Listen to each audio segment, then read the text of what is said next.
নমস্কার বন্ধুরা, কেমন আছো সবাই? অদ্রিস কুকিং অ্যান্ড ব্লগসে তোমাদের স্বাগতম। আজ একটি ব্লগ নিয়ে তোমাদের সামনে হাজির হয়ে গেলাম। তো এই ব্লগটা মূলত ঢাকা টু সেন্ট মার্টিন, মানে সেন্ট মার্টিন আমরা ফ্যামিলি ট্যুরের জন্য আমরা বের হয়ে পড়ি। তো ভাবলাম তোমাদের জন্য ছোট ছোট করে একটু ক্লিপ তৈরি করে ফেলি। তো এটার মূলত আমরা বাসে গিয়েছিলাম রাত 9টা থেকে সাড়ে নয়টায় আমরা বাসে উঠেছি।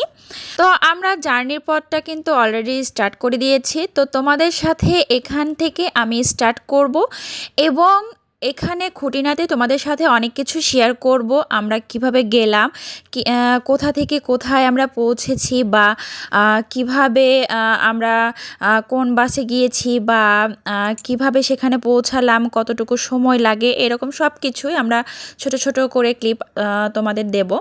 তো আমাদের বাসটা ছাড়ে আরামবাগ থেকে এটা টেকনাফ পর্যন্তই বাসটা ছিল। তো ঢাকা টু টেকনাফ প্রায় এটা 500 কিলোমিটার মানে পথ। তো এখানে আমাদের প্রায় 10 ঘন্টার মতো সময় লেগেছে এই টেকনাফে আসার জন্য। দেখো অলরেডি কিন্তু আমরা এসে গিয়েছি। আমরা রাতে রওনা দিয়েছিলাম, ঠিক 9:30টার সময় আমরা বাসে উঠেছি, মানে বাসটা ছেড়ে গিয়েছে আর কি। তো আমাদের ঠিক পৌঁছাতে এখানে 10 ঘন্টার সময় লেগেছে, মানে প্রায় 10 ঘন্টা। তো আমরা ঠিক পৌঁছাই সকাল 7:30টার সময়। সবাই আমরা খুব ক্লান্ত ছিলাম বাস থেকে নামার পর, দেখো। আর অনেকটা রৌদ্র ছিল, তো খুব ভালো লাগছিল। তো দেখো আমরা কিন্তু এখানে 7:30টায় যেহেতু পৌঁছেছিলাম, তো আমাদের শিফট ছিল 9:30টায়। তো আমরা কিছুক্ষণ ওখানে সকালে নাস্তা টাস্তা করে তারপর আমরা শিপের জন্য রওনা হয়ে যাই। তো আমাদের 15 মিনিটের মতো হাঁটতে হয়েছে, মানে হেঁটে এখানে শিপে পর্যন্ত আসতে হয়েছে। তো এখানে আসার পথে অনেকটা লাইন ধরে আসতে হয়, আর দেখে বুঝতে পারছো অনেকটা ভিড় ছিল, মানে অনেক লোকের সমাগম ছিল। তো দেখো এইটা আমাদের শিপ। তো শিপটা বিশাল বড় ছিল। তো আমরা যে শিপটাতে উঠেছিলাম সেই শিপের নাম ছিল এমবি বারোয়াউলিয়া। তো তোমরা দেখেই কিন্তু বুঝতে পারছো শিপটা অনেকটাই বড় ছিল। তো আমাদের একদম ওপরে, মানে ছাদের জায়গাটায় আর কি, তো ওখানে আমাদের বসার জায়গা ছিল আর কি, মানে আমাদের সিট বুকিং ছিল। তো আমরা ছিলাম 10 জনের মতো। তো সবার সিট আগে থেকেই বুক করে রাখা ছিল, যেহেতু আমাদের প্ল্যানিং অনেক দিন থেকেই সব কিছুই আমাদের বুক করে রাখা। মানে আমরা শিপের বলো বা কটেজে আমরা যাব সেন্ট মার্টিনে, সেখানকার বা কক্সবাজার যাব সেখানকার সব কিছু এভরিথিং আমাদের করা ছিল। তো আমি যেহেতু আজকে এই সেন্ট মার্টিনেরটুকু দিচ্ছি, আস্তে আস্তে সব কিছু তোমাদের সাথে শেয়ার করব। তোমরা অবশ্যই দেখবে আর বেশি বেশি শেয়ার করে দেবে। আর আমার যদি ভিডিওগুলো ভালো লেগে থাকে অবশ্যই একটু সাবস্ক্রাইব করে আমার পাশে থাকবে। তো যাই হোক, দেখো আমরা কিন্তু অলরেডি উপরে চলে এসেছি এবং বসে পড়েছি। তো উপরে সবাই কিন্তু যারা সিট ছিল, মানে সিট বুক করা ছিল, তারা তো বসে আছে, আর যাদের সিট বুক করা ছিল না তারা কিন্তু পাশে দাঁড়িয়ে আছে।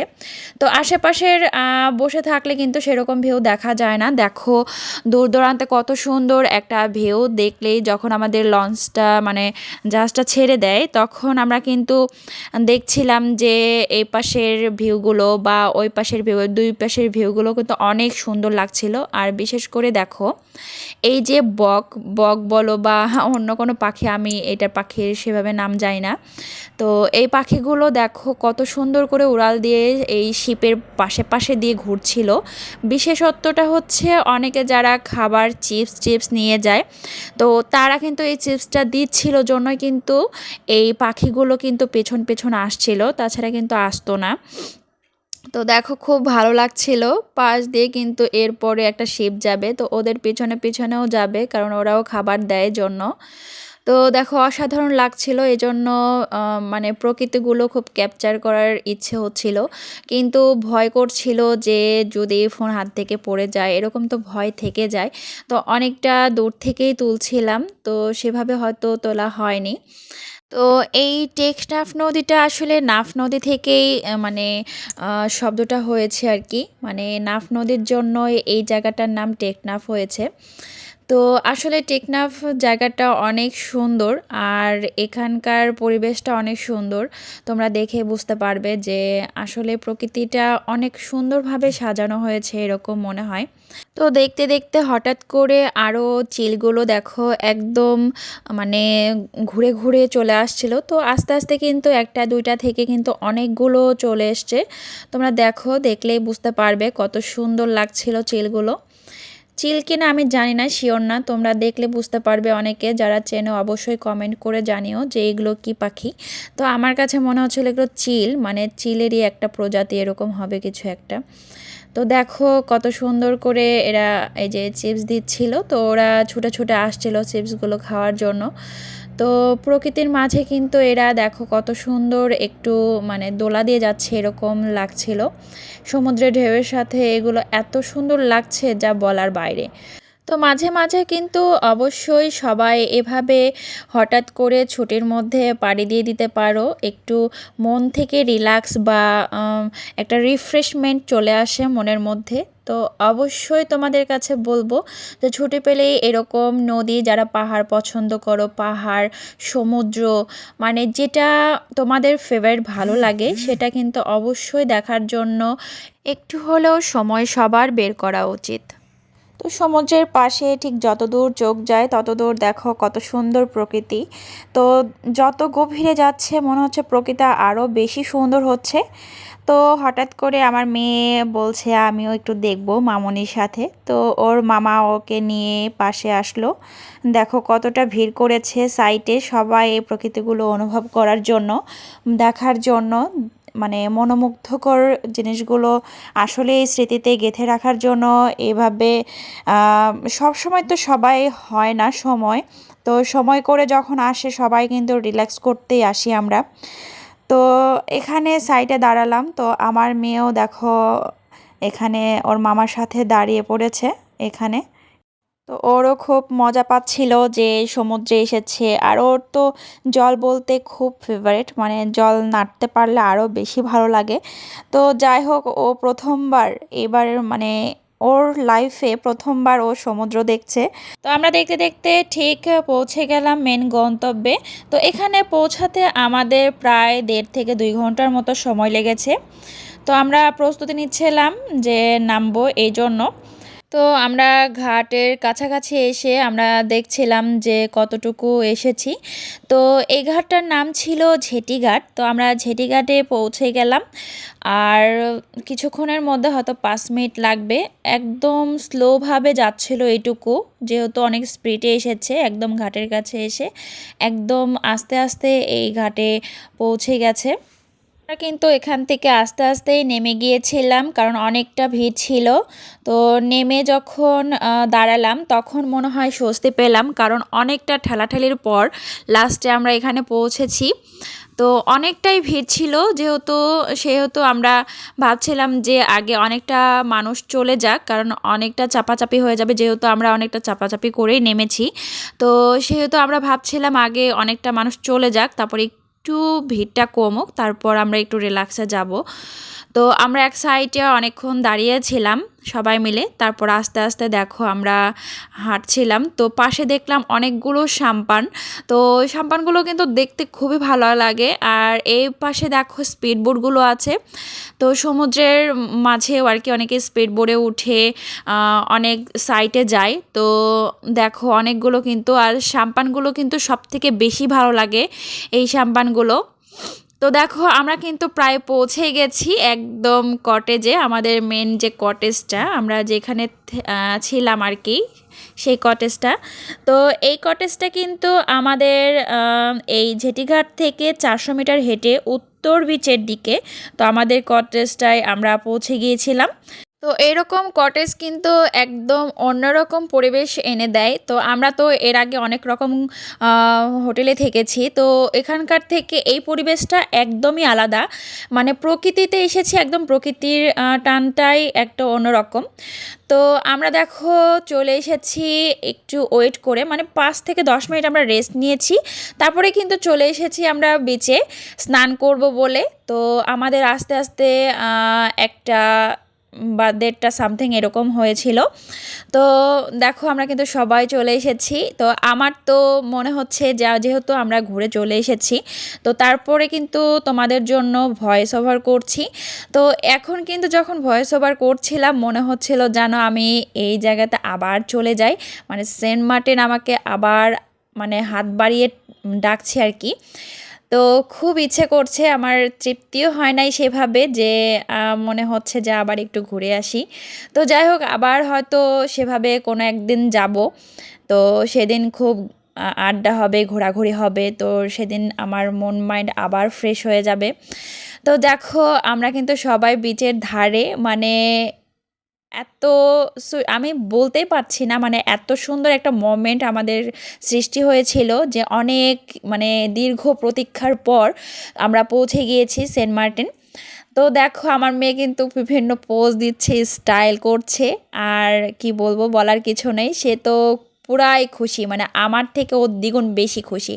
তো দেখো এপাশে কিন্তু সে প্রবাল মানে পাথরগুলো ছিল, সেখানে অনেকটা কমে গিয়েছে, ছোট ছোট অনেক পাথর। তো এর আগেও ছিল একটু বিশাল বিশাল পাথরগুলো ছিল, তো এবার দেখছি মনে একটু ছোট ছোট, আমি জানি না আমার কাছে কেন লাগছে এরকম।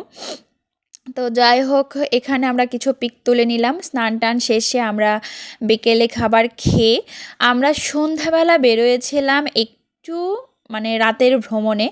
তো রাতে সন্ধ্যার ঠিক পর মানে 8টা এরকম হবে, তো এরকম সময় আমরা হাঁটতে হাঁটতে ভাবলাম যে একটু ফিশ ফ্রাই খাবো। তো ফিশ ফ্রাই দেখছিলাম মানে বিচের পাশে আর কি। তো দেখার সময় দেখলাম সেরকম হয়তো টাটকা মনে হচ্ছে না, তারপরেও ভাবলাম যে তোমাদের জন্য একটু এগুলো তুলে ফেলি, মানে ভিউগুলো তুলে ফেলি। তো মাছগুলো কিন্তু সবগুলো মাছ আমি কিন্তু চিনি না, তোমরা হয়তো সেভাবে চিনলে সেটা অবশ্যই কমেন্ট বক্সে তোমরা বলবে যে সবগুলো মাছ তোমরা কি কি মাছ চেনো এগুলোর মধ্যে। তো এটা মনে হয় ছিল রূপচাঁদা, মানে চাঁদারই একটা প্রজাতি আর কি, মানে ব্ল্যাক সাইজ, মানে ব্ল্যাক আর কি। তো এটা কী মাছ ছিল আমার অত জানা নেই, তবে এখানকার মাছের মধ্যে ছিল কালো চাঁদাটা, হ্যাঁ এটা কালো চাঁদাটাই বলে এরকম কিছু একটা। তো কোরাল মাছ ছিল, মানে কোরাল হচ্ছে ছিল, তারপর হচ্ছে সালমন ফিশ ছিল। তার সামুদ্রিক মাছ কিন্তু আমরা কম বেশি সবাই কিন্তু সব মাছ চিনি না, তবে আমার কাছে মানে যেটুকু মাছ চিনি আর কি, মানে দু একটা যেগুলো আমরা খেয়েছি সেগুলোর নামটাই আমার বেশি জানা, তবে সবগুলো মাছ আমি জানি না কী কী মাছ এখানে আছে। তো দেখো এখানে মাছগুলো দেখতে কিন্তু অনেকটা ভালোই লাগে। তো সামুদ্রিক ফিশ এটা তো আর সবসময় সব জায়গাতে পাওয়া যায় না, তো এখানে আসলেই কিন্তু সব ধরনের মাছ আমরা দেখি। তো এখানে দেখো এটা কিন্তু লবস্টার, তোমরা সবাই জানো, এটা আমরা সবাই চিনি। তো আরগুলো কিন্তু আমার একদমই নাম না জানা বলতে গেলেই, মানে একদমই চিনি না, মানে সামুদ্রিক মাছগুলো যেগুলো আমরা কিন্তু প্রতিনিয়ত মানে আমাদের শহরেও দেখে থাকি, তো সেগুলো কিন্তু আমরা বিশেষ করে চিনি। তো এগুলো কিন্তু দেখতে ভালো লাগছিল, এগুলো কিন্তু অনেক, লবস্টার কিন্তু আরও বড় হয়, তোমরা জানো সেটা অনেকটা বড় হয়। তো এটা একটু ছোট সাইজে ছিল, একদমই মানে ছোট আর কি, এর থেকেও আরও বড় বড় মাছ আছে মানে এই লবস্টার মাছগুলো। তো এখানে ছিল একদম বিচের সামনে, তো সেগুলো দেখছিলাম, তবে আমার কাছে মনে হয়েছে আমরা একটু সাইডে যাই, যে তারপরে বড় দোকান থেকে আমরা নেব। তো এখানে আমরা দেখছিলাম একটু পাথর দেখছিলাম, ছোট ছোট বাচ্চারা এগুলো নিয়ে এসেছে দেখানোর জন্য। তো দেখো আমরা কিন্তু এখানে হেঁটে হেঁটে যাচ্ছি, একদম সেই ঝেটিঘাটের মানে শিপটা দেখা যাচ্ছে, সে ঝেটিঘাটের দিকে আমরা কিন্তু যাচ্ছি মূলত। আমরা ওখানে একটা বড় বাজার আছে, এই যে বাজারে চলে এসেছি প্রায়। তো এই বাজারের দিকে কিন্তু অনেক রকমের মাছ পাওয়া যায়, তোমরা জানো সেটা যারা গিয়েছো আর কি। ঝেটিঘাটের ওখানটায় যে বড় বাজারগুলো আছে, অনেক রকমের মাছ বলো, মানে বড় বড় বাজার, যে বাজারটা বসে সেখানে আমরা চলে গিয়েছি মূলত। তো এখানেও দেখো কি সুন্দর মাছগুলো। তো এখানে যে কিছু লাল লাল মাছগুলো আছে, দেখতে কিন্তু অনেকটা সুন্দর লাগছিল মাছগুলো। তো এই যে দেখো মাছ, তো এইগুলো আমি সেভাবে বললাম যে সবগুলো মাছ বলতে পারবো। আর এখানে ছিল কিছু কাঁকড়া বড় সাইজের, আর এগুলো ছিল হচ্ছে স্কুইড। তো আমরা কিন্তু মূলত এই স্কুইডটা আজকে খাবো। তো সেভাবে কিন্তু স্কুইড ভাজা যে আমরা খেয়েছি সেটা কিন্তু ভিডিও করা হয়নি, কারণ অনেকটা রাত হয়ে গিয়েছিল আর আমাদের অনেক ক্ষুধাও লেগে গিয়েছিল। এই জন্য আমরা ওখানে ফ্রাই করে সঙ্গে সঙ্গে সবাই মিলে খেয়ে নিয়েছি। তো দেখো স্কুইডগুলো কিন্তু এখানে অতটা তাজা ছিল না, আর লবস্টারগুলো এই যে এখানে ওই রকম সেমটাই ছিল। তো এখানে কিন্তু আমরা মাছই দেখছিলাম, কারণ মাছটা এত আকর্ষণ করছিল। দেখো যত ভেতরে যাচ্ছিলাম তত আরও মাছের দোকানগুলো ছিল, মানে পরপর অনেক দোকানগুলো ছিল, আর মাছগুলো দেখতেই ইচ্ছে করছিল। মানে এত সুন্দর সুন্দর করে সাজিয়ে রেখেছে, যে যেটা পছন্দ করছে সে অনুযায়ী তারা মাছগুলো কেটে সঙ্গে সঙ্গে চোখের সামনে আর কি একদম কেটে সেগুলো ফ্রাই করে দিচ্ছে। তো এরকম টাটকা টাটকা করে মানে একদম কেটে বেছে একদম সুন্দর করে ফ্রেশ ভেজে দিচ্ছে, সেটা আসলে খেতে অনেকটাই ভালো লাগে। আর সামুদ্রিক মাছের বিশেষত্বটা এটা যে সঙ্গে সঙ্গে একটা অন্যরকমভাবে করে দিচ্ছে। তো দেখো এখানে কিন্তু অক্টোপাস ছিল, তো অক্টোপাসগুলো কিন্তু অনেক সুন্দর লাগছিল দেখতে। তো আমাদেরও ইচ্ছা ছিল যে একটু অক্টোপাস ট্রাই করা, কারণ কখনো তো ট্রাই করা হয় না এগুলো কীরকম খেতে। তো সবসময় কিন্তু আমরা যে বিদেশি মানে চায়নাদের খেতে দেখেছি মানে ভিডিওতে ইউটিউবে, তো কখনো কিন্তু আমরা দেশি মানুষ হয়তো সবাই ট্রাই করিনি, তবে অনেকেই ট্রাই করেছে দেশের। তো আমরা ভাবলাম যে আমরা একটু ট্রাই করব, এরকম কিছু একটা ভাবছিলাম। তো যাই হোক আমরা একটু দেখে নিচ্ছিলাম, কারণ অনেক সুন্দর করে একদম বোতলের মাঝখানে সাজিয়ে রেখেছিল, অনেকটাই ভালো লাগছিল। তো আমরা আরেকটু ভিতরে গেলাম, দেখলাম অনেক অনেক শুটকি মাছ এখানে ঝুলিয়ে রেখেছে দোকানে। কম বেশি কিন্তু আমরা সবাই শুটকি মাছ খেতে পছন্দ করি, তো এখানে আসবো আর শুটকি মাছ কিনবো না, এটা কি হয় বলো? তো এগুলো কিনে রাখলে হয় কি আগে থেকে যে কিনে রেখে দিলাম, তো নিয়ে অনেকটা টানতে হয়। তো ভাবলাম যেদিন আমরা চলে যাব একবারে ঢাকায় আমরা ব্যাক করব, সেদিন আমরা কিন্তু ওগুলো কিনে ফেলবো আর কি, কিনে আমরা নিয়ে যাব। তো দেখো আমরা কিন্তু দেখছিলাম বিভিন্ন দোকানগুলোতে ঘুরে ঘুরে দেখছিলাম। তো আমরা কিন্তু অনেকটা বললাম ক্ষুধা লেগে গিয়েছিল, তো আমরা কিন্তু একটু চা খেয়েছি, আর স্কুইডটা খেয়ে আমরা কিন্তু সঙ্গে সঙ্গে রাতের অনেকটা রাত হয়ে গিয়েছিল, 11টা বেজে গিয়েছিল এরকম হবে। তো ভাবলাম যে আমরা হালকা কিছু নাস্তা করি, যেহেতু আমরা বাহিরে স্কুইড খেয়েছি, চা খেয়েছি। আমরা রাতের ডিনারে রাখি কোরাল বারবিকিউ আর পরোটা। আর দুপুরে ছিল আমাদের হালকা একদম খাবার, মানে ডাল ভাত সবজি, coral fish fry are flying fish fry. তো এইটা খেয়ে আমরা রীতিমতো একটু রেস্ট নিয়ে তারপরে বিকেলে এখানে বের হয়েছিলাম।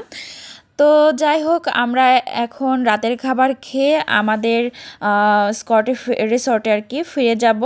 তো আমাদের যে রিসর্টটা ছিল সেই রিসর্টটার নাম হচ্ছে C view resort and sports.